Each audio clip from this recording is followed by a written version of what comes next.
And there we can see the Grenadier Guards lined up. They are providing the Guard of Honor today to welcome the US President and Dr. Jill Biden. And we are expecting to see a first glimpse of the American first couple within the next 5 minutes or so, Anita. Yes, the Guard of Honor commanded today by Major James Taylor, who is captain of the Queen's Company, 1st Battalion, the Grenadier Guards.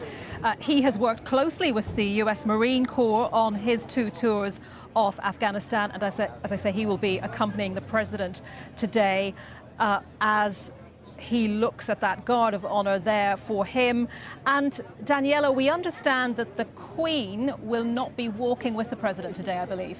We don't believe so, no. It'll be the President just on his own, accompanied by the commanding officer and another military official who will review that Guard of Honor and inspect it in the resplendent sunny quadrangle there of Windsor Castle. Joe Biden will be given a little bit of a flavour of British pomp and ceremony today. So he will do that on his own before returning to the Queen and Dr. Jill Biden ahead of going inside the castle for tea. And that is a little bit different. But, you know, the Queen is 95 years old. It is a boiling hot day here in Windsor. And it was clearly felt that it was easier to manage that with the President, if it goes as planned, reviewing that Guard of Honor alone. And she has had an incredibly busy weekend, hasn't she, Daniela? She has. She's been down in Cornwall, of course, to meet G7 leaders. She had Trooping the Colour here, a mini Trooping the Colour yesterday.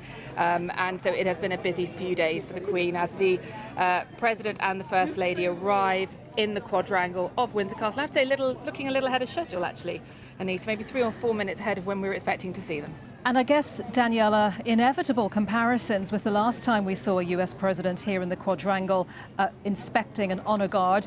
On that occasion with the Queen, that was Donald Trump. There was the controversy, of course, people will remember when he walked in front of the Queen.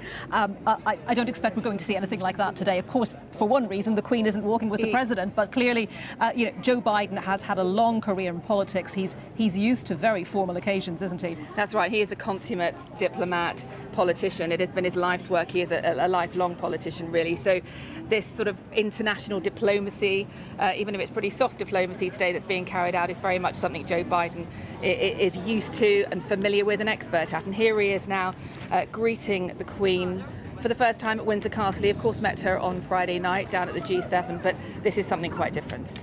And Daniela, bear with me just as I bring in Katie Nicholl, now Royal Editor at Vanity Fair, author of a number of books on the Royals. Katie, so often on occasions like this, we're looking at trying to read the body language based on what we saw at the G7 on Friday evening. The Queen and the Biden certainly seemed very relaxed in one another's company, and just now the US national anthem being played.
The band of the Grenadier Guards, conducted there by Captain Ben Mason, playing the Star-Spangled Banner. And they'll play a programme of traditional British and American military marches on this occasion of the Biden's visit to Windsor Castle.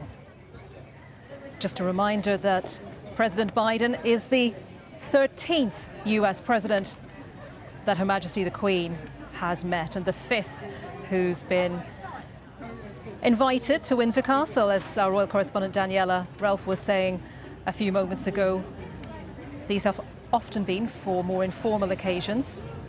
This is relatively formal, of course, this part of the day, but not on the scale of a state visit. Perhaps that will come later.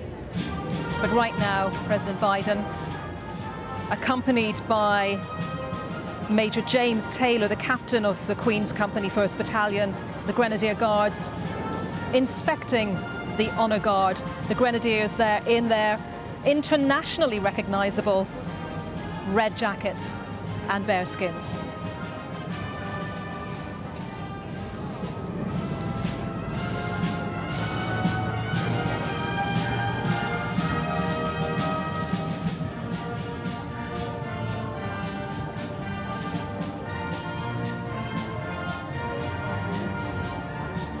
Let's bring in Katie Nicholl, Royal Editor at Vanity Fair. Katie, thank you for bearing with us as we listened to the American national anthem. I was just on the point of asking you, so often on occasions like this, we're looking at trying to read the body language. And based on what we've seen so far, especially from Friday evening at the G7, the Queen and the Bidens certainly seem pretty relaxed in one another's company, don't they?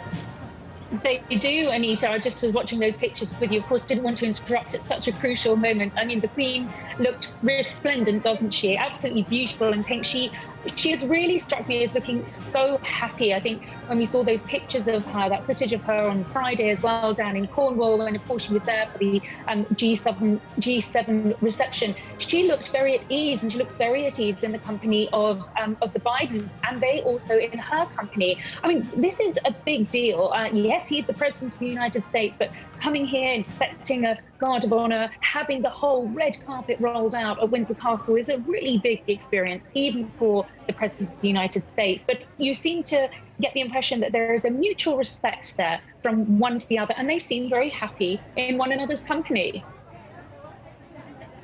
How important do you think it is for US presidents, and this president in particular with his message of America's back on the international stage, how important is this occasion at Windsor Castle in order for him to project that message further? Well, it is incredibly important. I think what everyone is keen to do, Britain, America, is to sort of reinforce that special relationship and show that there is a special relationship here. There is still a very special relationship. And, one of the Queen's key roles really in being head of state is to be that soft diplomatic power, if you want, and to be there to welcome the president. Britain really has enjoyed over the past couple of days being on the centre of the world stage. The eyes of the world have been on us. So far, it's gone very, very well. This is all going very well and very to plan. But I do think it's incredibly important. As I say, it's a great honour for the president to be here, to be in this position at Windsor Castle, and obviously a great honour for the Queen to be accommodating this and to be paying host to this. But, they will be wanting to lay down the markers for moving forwards together, all of the things that were discussed at that summit, and really continuing that really unique and very special relationship. So tea at Windsor Castle after this, of course, all of the formality and pomp and pageantry of this wonderful ceremonial that we're watching now, it all contributes to smoothing the way for a familiar, I use that in inverted commas, and a progressive working relationship. How much do you think, Katie, the Queen will be thinking about that today when we look at changing relationships between different countries in the world? The UK now outside the EU, President Biden coming here looking to reaffirm the special relationship. He himself used that phrase in advance of the visit. So how much do you think the Queen will be thinking about that in whatever discussions unfold here today? Well, I think she will be thinking about it. I mean, if you look at her role within the Commonwealth, the one thing that she does, she is a unifying force. Here in the United Kingdom, in the Commonwealth, of course, America are not a part of the Commonwealth, but there is a relationship there. And it's one that she's going to want to see cemented and continued. She'll want it to be a successful working relationship. She's had good working relationships with previous presidents. You look back at the Obamas. I'm thinking back many years back to Ronald Reagan and that wonderful meeting that she had with Reagan when they went horse riding together. She doesn't have a political friendship here. It's very different to the relationship the Prime Minister has to have with the President. But she acts and serves in a very different way. Different, but nonetheless crucial. And Katie, they have in common, of course, the Queen and the Bidens. The Sussexes, Harry and Meghan. Jill Biden's friendship with Prince Harry dates back a number of years, doesn't it, because of their joint interest in the welfare of veterans. Do you think there might be a conversation about the Sussexes and their new daughter, perhaps a light touch conversation about that relationship, these people that the Queen and the Bidens have in common? Yes, Anita, I'm sure there will be. I mean, the Bidens have met, they met Harry. Jill Biden met Harry back in 2013 when Harry was visiting Washington. I was with him on that trip. They then met again in 2015. They do have this common interest for serving the veteran community.